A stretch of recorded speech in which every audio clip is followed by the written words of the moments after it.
어느덧 12월이 되었습니다. 오늘 같은 주일은 우리 부족함을 좀 돌아보고 또 말씀을 통하여 주님의 깊은 심정을 깨닫는 소중한 오늘 예배가 되기를 간절히 바랍니다. 회복을 넘어 부흥 시리즈를 이제 오늘 30번째로 이제 대장정의 마무리를 하게 되었습니다. 제가 이 시리즈를 마무리하면서 저의 소회가 있습니다. 목회자로서 이 시리즈를 마무리하는 저의 마음은 전대미문의 코로나 이후에 이 한국교회에 뭔가 비집고 들어온 게 있어요. 그게 좀 회의주의, 제대로 되겠나, 영적인 패배주의, 또 비관주의, 또 냉소주의. 이게 참으로 안타까워요. 물론 이것이 코로나 시기에 우리 현장 예배가 좀 많이 어려워져 가지고 그것 때문에 많은 교회들이 실제적으로 이전 상태로 회복되지 못해서 그렇기도 하지만, 언제부터인가 교회 내에 교회의 미래를 좀 이렇게 어렵게 보는 시각들이 있다는 것입니다. 그래서 저는 이 마귀가 던져놓은 이 회의주의와 패배주의의 이 올무와 덫을 부서뜨리는 철장 권세의 능력을 회복하기를 바라는 것이. 그래서 다시 한번 한국교회 미래를 향하여 말씀을 통해 우리에게 깨닫게 하시는 어떤 소망의 역사를 저와 여러분이 선포하고 집필할 수 있으면 좋겠어요. 그러면 오늘 제목이 이보다 큰 것도 하리니, 이보다 큰 일도 하리니 이렇게 되어 있는데, 우리가 이런 일을 할 수 있으려면 먼저 우리가 생각해야 할 것이, 여러분과 저는 어디서부터 힘을 얻는가? 어떤 사람들은 정보가 힘이라고 그래. 남보다 많이 이렇게 인포메이션 많이 아는 거. 어떤 사람은 관계가 힘이고 뭐 위치가 힘일 수도 있는데, 그리스도인들은 어디서부터 힘을 얻는가? 오늘 이 12월 첫 주일날 저와 여러분이 또 우리 교회가 어디서부터 힘을 얻어야 할 것인가? 아니, 지금까지 어디서부터 힘을 얻고 있는가? 오늘 16절에 보니까 뭐라고 나와 있습니까? 자, 내가 아버지께 구하겠으니 그가 또 다른 보혜사를 너에게 주겠다. 쉽게 말하면 또 다른 보혜사는, 본래 오리지널 보혜사는 예수 그리스도입니다. 맞습니까? 주님이 땅에 공생에 계시는 동안에 우리와 함께 계시고 제자들을 섬기시고 훈련하시고 또 치유하시고 회복시키시고 죽은 자를 살리시고 우리와 함께 거하시는데, 그 오리지널 보혜사죠. 보혜사란 말은 우리를 돕는 분, 우리와 함께 하시 돕는 분. 그런데 또 다른 보혜사, another helper, 오리지널 보혜사는 예수 그리스도이신데, 예수님께서 내가 이제 승천하겠다, 승천하고 난 다음 너희들에게 또 다른 보혜사를 주겠다, 그리고 또 다른 보혜사를 주면 그 다음에 뭐가 나오냐면 영원토록 너희와 어떻게 한다고요? 함께 있게 하겠다. 자, 오늘 이것이 요한복음은 정말 신비한 말씀인데, 이 말씀이 여러분들의 것으로 확인되기를 바라는 것이에요. 보혜사는 오셔가 너희와 함께, 이 함께란 말이 헬라어로 파라 이래 되는데, 이게 with, 우리와 함께 하시는 보혜사 성령님. 그리고 함께만 있는 것이 아니라 17절에 보니까 너희와 함께 거하시고 그 다음에 너희 뭐에 속에 거하시겠다. 헬라어로 n이라고 되어 있는데 영어로는 in이에요. 우리와 with, 우리와 함께 계시고 우리 속에 거하시는 것이. 그리고 우리와 함께 계시고 우리 속에 계시면서 뭐 하시냐? 바울이 이걸 깨닫고 난 다음에 고린도후서 3장에 보면 우리와 함께 거하시는 성령 하나님께서 우리와 함께 뭐 하시는가? 먼저 고린도서 3장 6절에 보니까 주의 영은 우리를 뭐 한다고요? 살리는 영이다. 살리는 영이다. 참 이거 소중한 거예요. 절망 중이라도, 비참한 상황이라도, 인생길에서 넘어져 죽게 되었을 때 성령님과 접촉하고 교통하는 사람들마다 성령님의 빛을 받아 새롭게 되고 힘이 생겨서 다시 살아나는 것이에요. 소위 살리는 힘. 또 성령님은 아까 고린도서 3장 살리고 그 다음에 뒤에 17절에 뭐라 나오냐면 이렇게 나와 있습니다. 주의 영이 계신 곳에는 뭐가 있느니라? 자유가 있느니라. 자유케 되는 영. 억눌리고 침체되어 있는 일들이, 우울하고 피곤하게 되는 일들이, 그런 일들이 보혜사 성령께서 우리 속에 계실 때 심지어 중독된 상황에서도 우리를 자유케 하시는 은혜를 찬양합니다. 이걸 이제 결정적으로 살리는 영, 자유케 하는 영, 이걸 결정적으로 아주 강력하게 심도 있게 바울 사도는 로마서 8장 11절 우리가 암송하는 것인데, 다 함께 우리 보겠습니다. 너희 안에 거하시는 그의 영으로 말미암아. 할렐루야. 오늘 이 예배 드리면서 정말 힘든 분들, 그냥 이 말씀을 주께서 주시는 신비한 말씀으로 받아들이세요. 그러면 죽을 몸도 살리시리라. 우리가 알지 못하는 영적인 차원에서 놀라운 일이 벌어지기 시작하는 것이에요. 그의 영이 성령의 영으로 은하들 보혜사, 또 다른 보혜사를 통하여 너희 죽을 몸도 살리시리라. 오늘 우리 가운데 말도 안 되는 상황 가운데서 다 엎어진 분들을 죽을 몸도 살리시리라. 이걸 위하여 오늘 요한복음 14장, 오늘 요절이요, 여기서는 요절이 14장 12절인데 이게 처음에는 무슨 말인지 이해가 잘 안 될 때가 있어요. 자, 이렇게 나와 있습니다. 내가 진실로 진실로 너에게 이르노니. 예수님은 독특한 언어 방식이 있는데 그것이 뭐냐면, 정말 중요한 걸 말씀할 때는 Truly, truly I say to you. 내가 진실로 진실로 너에게 이른다. 헬라어로 말하면 아멘 아멘. 이 진실로죠. 아멘 아멘. 내가 너에게 이르노니. 나를 믿는 자는 주님이 하는 일도 그도 할 것이요 또한 그보다 큰 일도 하리니 이는 내가 아버지께로 감이니라. 전에 개역판에서는 이보다 큰 일도 한다 그렇게 되어 있고, 옛날 관주에는 뭐냐면 나보다 큰 일도 하리니. 이건 놀라운 말씀이에요. 어떻게 보면 이해가 안 되는 말씀이에요. 다시 한번, 이 본문은 무슨 복음이라고요? 요한복음이에요.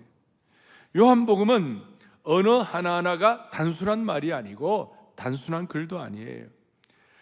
요한복음 말씀 자체가 신비한 말씀이고 영의 말씀이에요.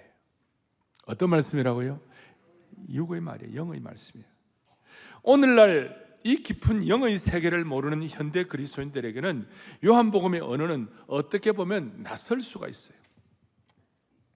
심지어 요한복음을 연구하는 학자들이라 할지라도, 헬라 원전을 깊이 연구한다 하더라도 예수님의 언어와 이 영의 깊은 세계, 이 측정할 수 없는 깊이를 다 이해할 수 없어요. 이 영의 언어, 어떻게 보면 낯선 이 언어가 성령께서 보혜사 성령으로 우리와 함께 우리 속에 계시면서 위로부터 부어주시는 능력을 주실 때 우리의 영안이 밝아져서 이 말씀이 뜻하는 바를 우리가 깨우칠 수가 있는 것이에요. 그러니까 이 말씀은 영적 세계에 어떻게 보면 소중한 반지에 박힌 다이아몬드와 같이 중요한 말씀이라고 할 수가 있는 것입니다. 이렇게 이 말씀을 들으면 우리 입장에서, 야, 내가 뭐 이거 할 수 있냐? 내가 주님보다 더 큰 일을 할 수 있냐? 이런 질문을 많이 하는데 그게 핵심이 아니에요. 이 질문의 핵심은 뭐냐? 내가 큰 일을 할 수 있느냐 안 할 수 있느냐, 이게 핵심이 아니고, 주의 영이 우리와 함께 하시면 주님보다 큰 일을 할 수 있느냐 없냐, 그게 키라니까 되는 것이. 여러분들이 못 알아들어갖고 아직까지 무슨 말인지. 사실 어떻게 보면 우리가 어떻게 주님보다 큰 일을 할 수 있습니까? 황망하고도 황송한 말씀이죠. 기가 막힌 말씀이죠. 그런데 이 말씀이 영의 말씀으로, 신비한 세계의 언어의 세계의 말씀으로, 오늘 다 상황을 우리가 다 설명할 수 없지만 하나님께서 하늘문을 여시고 여러분들 각자에게 꼭 필요한 말씀으로 다가오게 될 때에 이 말씀이 현실 가운데서, 우리 가운데 있는 회의주의와 패배주의와 비관주의와 냉소주의에 젖어 있는 어떤 우리 상황과 한국교회 앞에 이 말씀이 폭탄이 되는 말씀이 될 수가 있는 것이, 강력한 선포가 될 수 있는 것이. 그러니까 내가 일을 한다 못한다 하는 그것이 아니라 이 말씀이 성령께서 여러분들을 깨닫게 하여 주셔서 주의 영이 우리 속에 우리와 함께 위로부터 부어주실 때, 성령이 하시는 세 가지거든요. 우리와 함께 계시고 우리 속에 계시고 위로부터 부어주시고, 이렇게 될 때에 우리가 상상도 못할 삶의 차원이 펼쳐지게 되는 겁니다. 그럼 좀 더 구체적으로 이 주님보다 더 큰일 한다는 게 도대체 무슨 말인가? 세 가지가 있는데요. 첫째는 사역의 규모와 기간을 가지고 볼 때, 두 번째로는 사역의 대상을 볼 때, 세 번째로는 사역의 방식을 볼 때. 예를 들어서 사역의 규모와 기간을 얘기한다면, 예수님의 이 땅에서의 지상 사역은 유대나라와 그 근처에서 사역하셨죠. 그런데 우리는 예루살렘과 온 유대와 땅끝까지 전 세계적으로 사역하는 시기가 되었잖아요. 5대양 6대주로 복음을 전하는 것입니다. 마가복음 16장에서 얘기한 것처럼 온 천하에 다니며 복음을 전하라는 것입니다. 그리고 주님은 33년간 공생에 3년 반 공생에 하셨지만, 우리는 더 많은 시간들 70년, 80년, 100살까지 주님이 재림하실 때까지 일할 수 있는 것이 사역의 규모와 범위 가운데서. 둘째로 사역의 대상은, 예수님은 제자들을 키우시는데 또 그 당시에 예수님의 말씀을 듣는 그 팔레스타인 지역의 사람들은 거기에 국한되었지만, 오늘날 우리는 훨씬 더 많은 사람들에게 사역을 할 수 있는 것이. 나중에 사도 베드로는 수천 명을 한꺼번에 회심하는 역사를 감당하게 하여 주시고, 빌리그레암 목사님 같은 경우는 50만 명, 100만 명에게 복음을 전하게 했을 때 수만 명이 한꺼번에 돌아오는 역사가 일어나는 거예요. 그러니까 사역의 대상이 달라지는 거예요. 그리고 한 부류만이 아니라 노예부터 시작해가지고 왕과 총독까지에게도 복음을 전하는 것이. 우리나라만 하더라도 사역의 범위와 사역의 대상 가운데 우리나라만 하더라도 수천 년 내려오는 민족 종교를 100년 만에 바꿀 수 있는 이 놀라운 일들이 벌어지게 된 거예요. 전 세계에 이런 케이스가 별로 없잖아요. 그리고 사역의 방식에 있어갖고, 예수님 시대의 사역의 방식은 그저 이렇게 전달을 해야 되고, 또 그 당시엔 도로와 파발마 정도였는데, 지금은 뭡니까? 인터넷이 있고 SNS가 있고 우리가 스마트폰을 다 갖고 다니니까 사역의 방식이 완전히 시대가 달라진 것이에요. 그러니까 주님이 하신 구원 사역과 질적인 사역과 그 놀라운 그 주님의 구속 사역, 이걸 말하는 게 아니라, 다시요, 사역의 규모, 사역의 대상, 사역의 방식이 있어가지고 양적으로 더 커지는 사역을 감당하게 되었다는 것이. 누가 이 일을 할 것인가? 다시요, 12절에 보니까 누가 이 일을 할 것인가? 내가 진실로 너에게 이르노니 나를 뭐하는 자는 믿는 자는.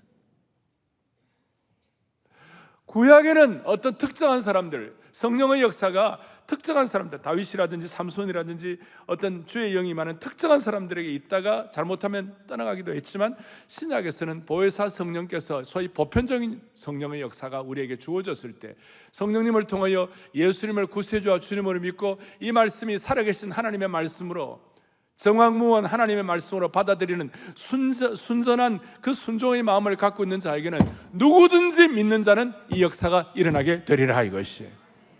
누구든지, 나를 믿는 자는.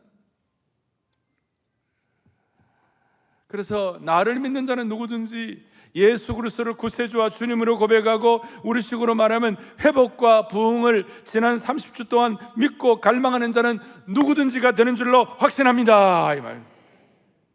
그리고 여러분들에게 오늘 이 말씀이 다 이해가 안 되어도 성령께서 여러분들을 깨닫게 해주신 은혜 가운데서 이 말씀이 여러분의 말씀으로, 여러분의 언어로, 영의 언어로, 신비한 언어로 여러분들이 고백하고 선포하게 될 때 우리 앞에 무슨 일이 벌어질지.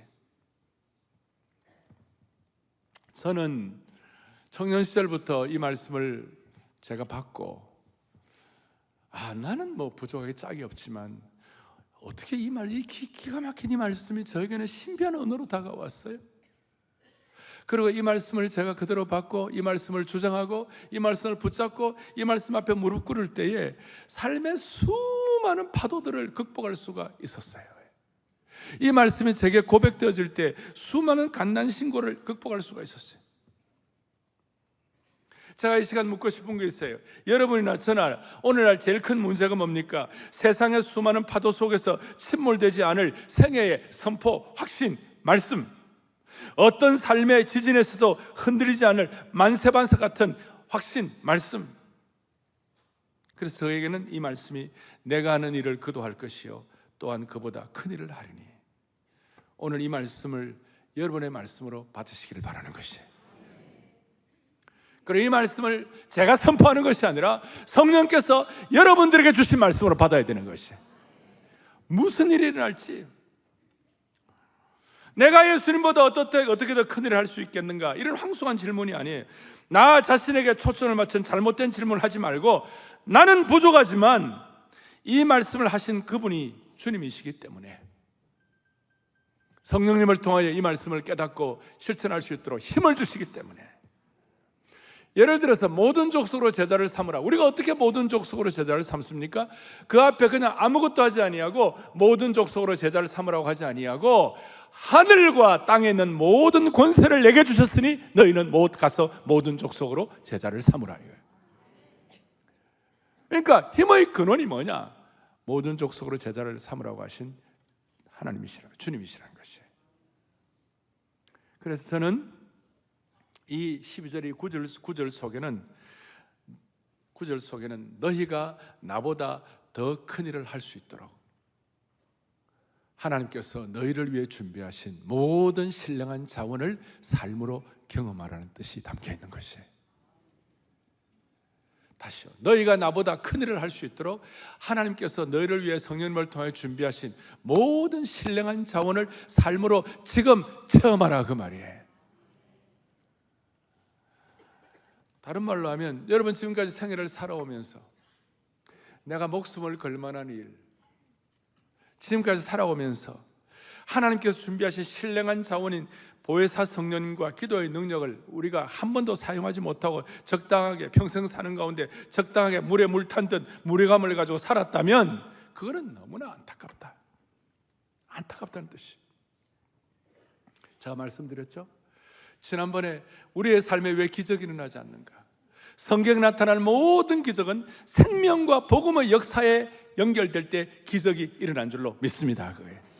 그는 오늘날 우리 오늘 주님보다 더 큰일 한다는 이 영광스러운 놀라운 말씀을 우리가 받았을 때 이걸 우리가 왜 체험하지 못하는가? 하나님이 이미 우리에게 이 신령한 자원을 다 주셨는데 여기에 대해서 우리가 신령한 눈이 열리지 못하고, 아니 이 말씀을 가지고 죽자 사자 어떤 삶의 파도와 고난 앞에서도 한결같이 이걸 지켜나가는 힘이 없으니까, 예수님보다 큰일을 하겠다는 마음의 소망을 가지고 우리가 아무것도 아니지만 그래도 주님이 주신 이 말씀을 그대로 믿고 성령님을 통하여 이걸 내가 한번 해봐야 되겠다는 이런 마음의 자세가 약하니까 기적이 일어나지 않는 것이에요. 이걸 한마디로 요약하면, 이제 이 귀한 시간에 12월 첫 주일인데 연말연시 마음에 다시 소원을 하면서 여러분과 저는 누구나 거룩한 가능성을 가진 줄로 믿습니다. 제가 무슨 적극적으로 누구 힘내라 이런 뜻이 아니에요. 그건 인간이 하는 거고, 무슨 긍정적, 이건 인간이 하는 거고, 우리는 우리가 하는 게 아니라 성령께서 주시는 사명과 신비한 영적인 언어를 우리가 깨달아서 거기에 마음을 모으는 것이에요. 그래서 이런 뜻이에요. 자, 이 말씀을 준비하다가 왜 사람들이 주님보다 더 큰일 한다, 이보다 더 큰일 한다, 그보다 더 큰일 한다, 여기에 마음이 탁 접목이 되어가지고 가슴이 뛰지 않을까? 신앙생활도 왜 물에 물 탄 듯 무력할까?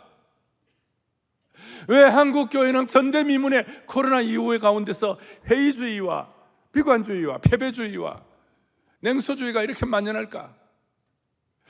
신앙생활을 적당히 하나님께서 우리에게 이 놀랍고 영광스러운 큰일을 허락해 주셨는데 이걸 왜 내 것으로 삼지 못할까? 그러면서 제가 열왕기하 13장을 읽다가 이게 안 됐구나. 열왕기 13장 18절에 이런 말씀이 있어요. 무슨 말씀이 있냐면 같이 한번 읽어보겠습니다. 화살들을 집으소서. 그 집음에 엘리사가 또 이스라엘 왕에게 이르되 땅을 치소서 하는지라 이에 3번 치고 그친지라. 이게 뭐냐면, 자, 엘리사가 구약의 북쪽 이스라엘 그 나라의 왕국에 진짜 선지자였어요. 그때 왕이 요아스라는 왕이었는데, 남쪽에도 요아스가 있었고 북쪽에 요아스라는 왕이 있었는데, 이 요아스가 엘리사를 진짜 의존했어요. 근데 엘리사가 지금 죽을 병에 걸렸어요. 거의 이제 힘들었어요. 그래가지고 요아스 왕이 엘리사에게 찾아와가지고 눈물을 흘리면서 이스라엘의 병거와 마병이여, 기억나시죠? 이스라엘의 병거와 마병이여, 막 애통해하는 거예요. 그리고 이제 북쪽 이스라엘은 뭐 남쪽도 그렇지만 아람왕이라는 아람국이라는 어마어마하게 큰 대국의 그 폭력과 그다음 공격과 침입을 받아서 늘 나라가 풍전등화 같은 거예요. 그나마 엘리사가 있어가지고 막아줬는데, 엘리사가 만약에 죽으면 자기가 어떻게 될까 생각하니까 여호와스 왕이 기가 막혀가지고 이스라엘의 병과 마병이 어떻게 하면 좋겠냐고. 그러니까 엘리사가 뭐라 하냐면 화살을 가지고 활의 화살, 이 화살은 구원의 화살이다. 이 구원의 화살을 가지고 땅을 치라고. 그러니까 요아스 왕이 땅을 몇 번 쳤어요? 3번을 쳤어요. 엘리사가 너무 안타까워가지고, 왕이여, 하나님의 사람이 노해갖고, 엘리사가 노해갖고 왕이 6번을 쳐야 되는데, 그러하였다면 왕이 아람을 진멸하기까지 쳤으리이다. 3번만 치니까 적당하게 아람을 적당하게 맞고 겨우겨우 맞고, 6번을 치면 아람 왕을 다 이렇게 패퇴시켰을 것인데, 그것이 너무 마음이 아파가지고. 그러면 이것이 오늘 요한복음의 신비한 말씀과 어떻게 연관이 될 것인가? 이 말씀을 듣고 여러분 그럴 때 뭐 되겠나? 또 나는 뭐 적당히 그래도 은혜로 사네? 1번, 2번, 3번 치는 거예요. 근데 이 말씀이 내 말씀이 돼가지고 힘들고 어려워도 이 말씀이 내 말씀이 돼가지고 이 말씀을 가지고 내 생에 어렵고 부족함이 많아도 5번 치고 6번 치고 됐으면 7번도 치고, 연말연시에 하나님께서 여러분에게 주시는 음성이 있을 것이에요. 포기하지 말고 내 힘이 아니라 내 속에서 위로부터 나와 함께 하시는 성령의 힘을 가지고 처벌하는 것이에요.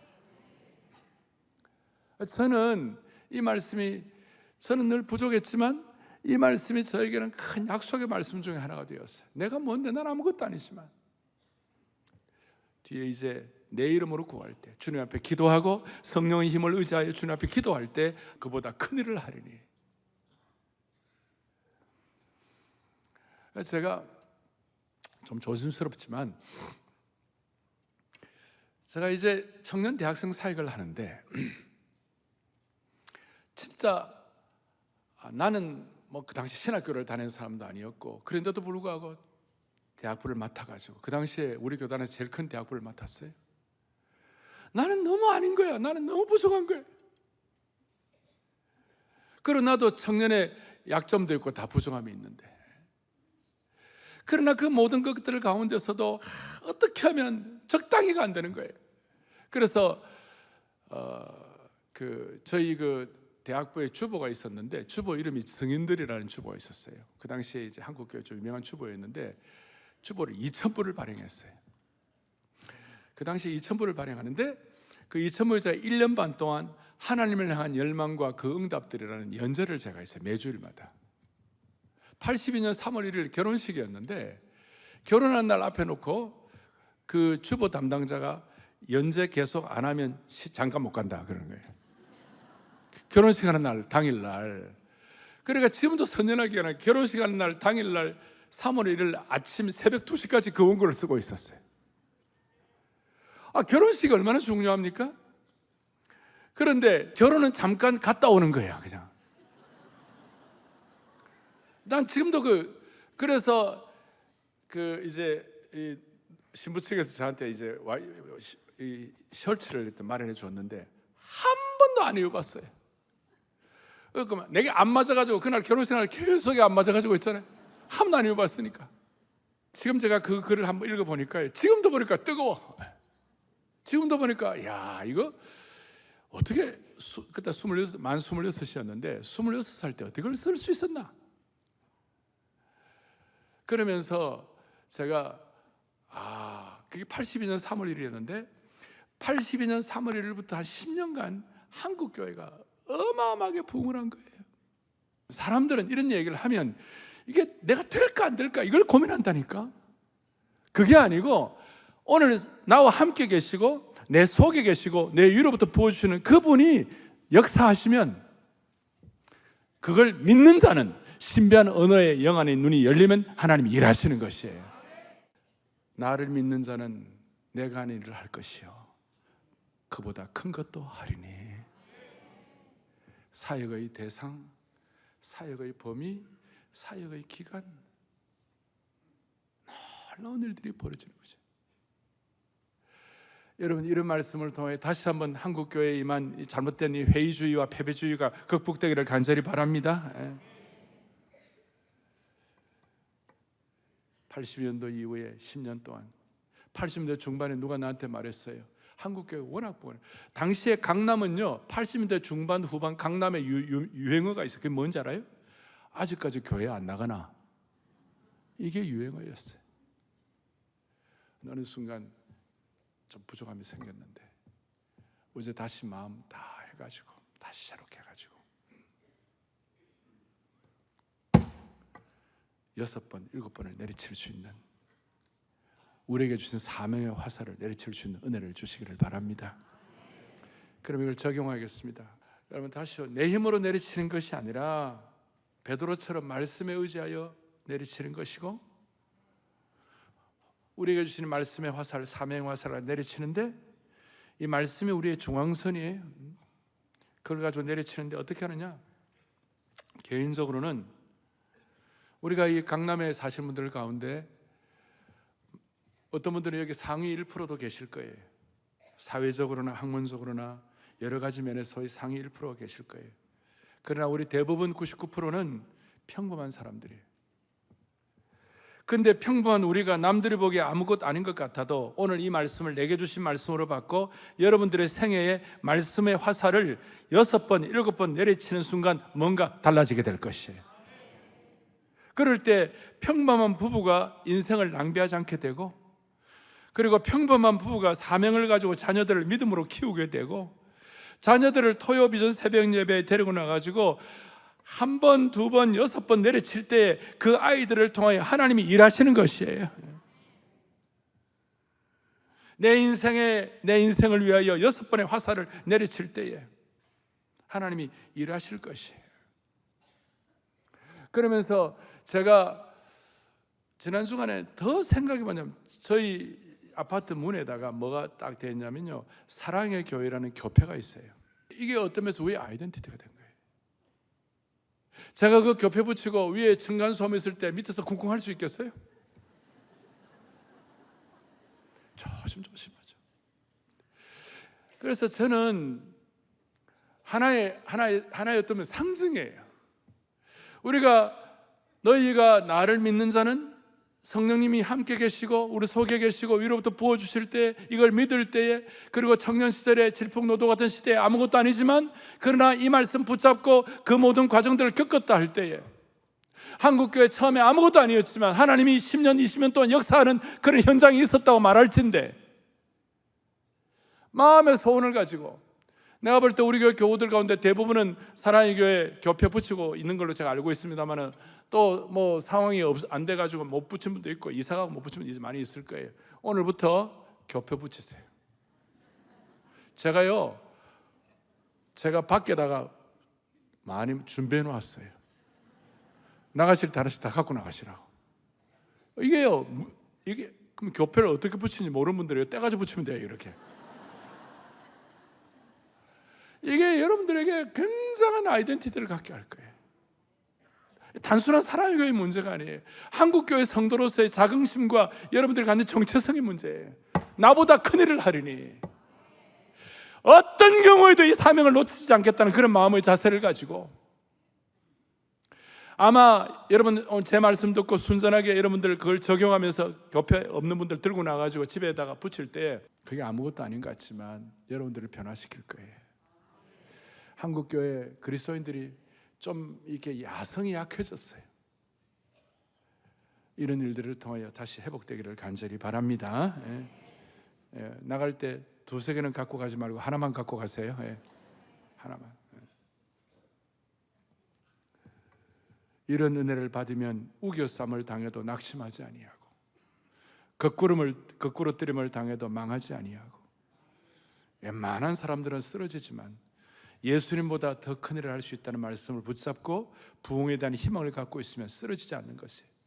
남이 알아주든 안 알아주든 묵묵하게 주님 앞에 헌신하고 섬기고 아이들 제대로 키우고 하나님께서 그 인생을 책임져 주시는 그런 대상이 되는 것입니다. 예.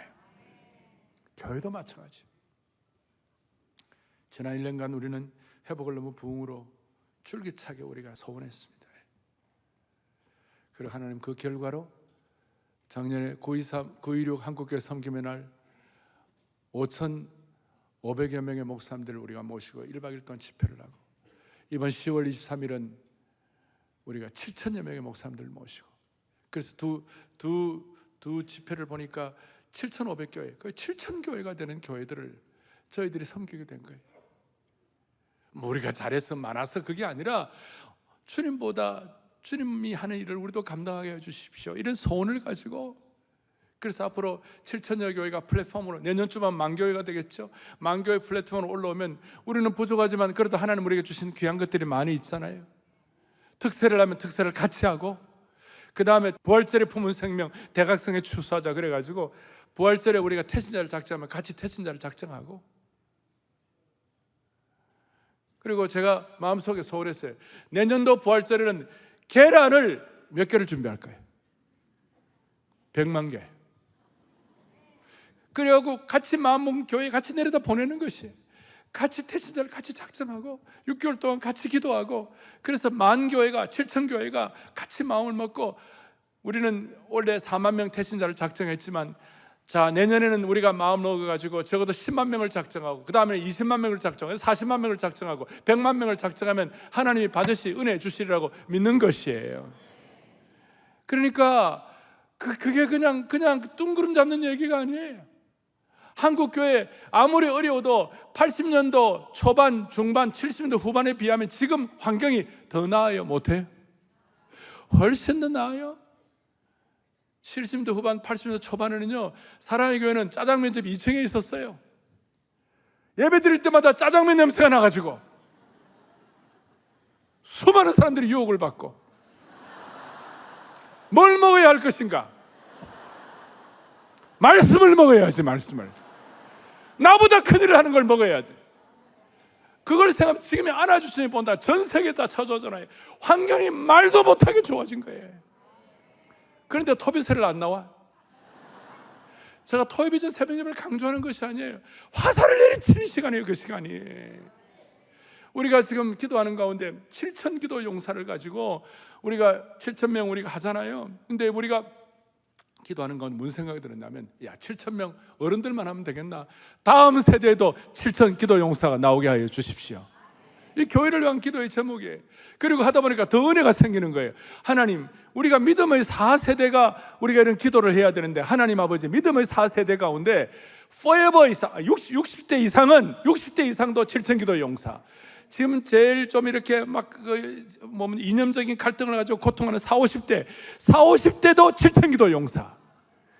대학 청년부 20~30대도 7,000 기도 용사. 10대하고 어린아이들도 7,000 기도 용사. 합계 몇 명이에요? 계산이 안 돼요? 7,000, 28,000명. 사랑의 교회 28,000명의 기도의 용사들이 생기기 시작하면 우리나라 부흥 되겠습니까? 안 되겠습니까?